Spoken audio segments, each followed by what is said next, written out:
Let me bring in Dr. Amish Adalja, senior scholar at the Johns Hopkins University Center for Health Security. Doctor, good to have you.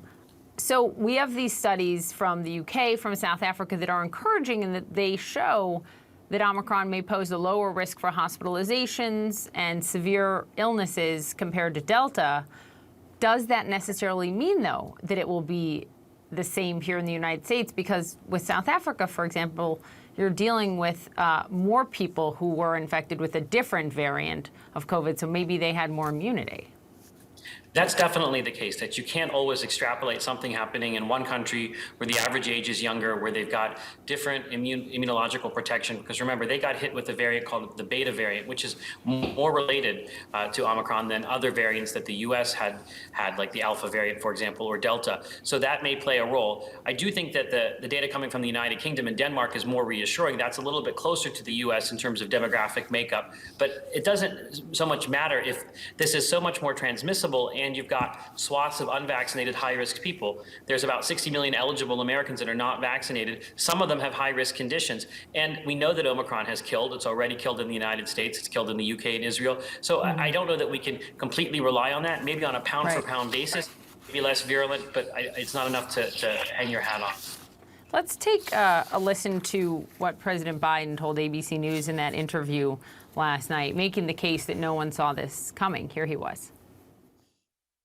No, I don't think it's a failure. I think it's, you could argue that we should have known a year ago, 6 months ago, 2 months ago, a month ago.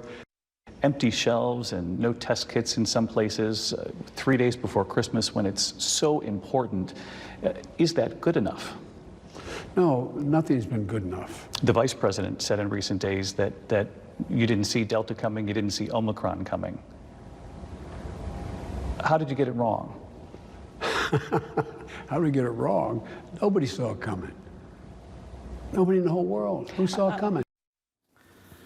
I mean, obviously, we can't change the past, but what it can do is inform the future. So given what has happened, what is the number one thing the administration has to be doing right now for, you know, God forbid, if there is another variant that's highly contagious like Omicron?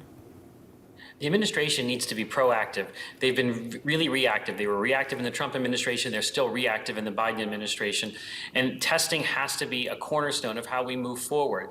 And it was something that we predicted. All of us had been saying that more contagious variants are going to come in. And shelves have been bare back in October for these home tests. So it's not something that's new.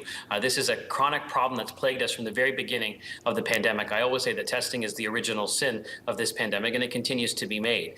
So what we need to do is make sure hospitals do not go into crisis. And I think that part is going to be really critical. But we have to have the tools in place to be able to keep cases from turning into hospitalizations. And that's tests. They need to be ubiquitous. They need to be cheap out of pocket. And they need to be easily accessible. And then we need the antivirals to be everywhere.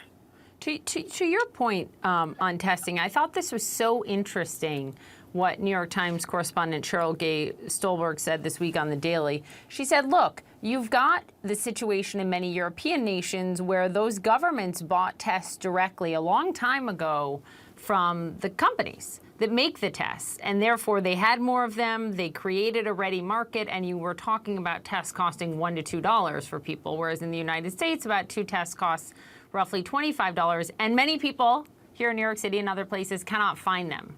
Is there a lesson there as well in terms of being proactive?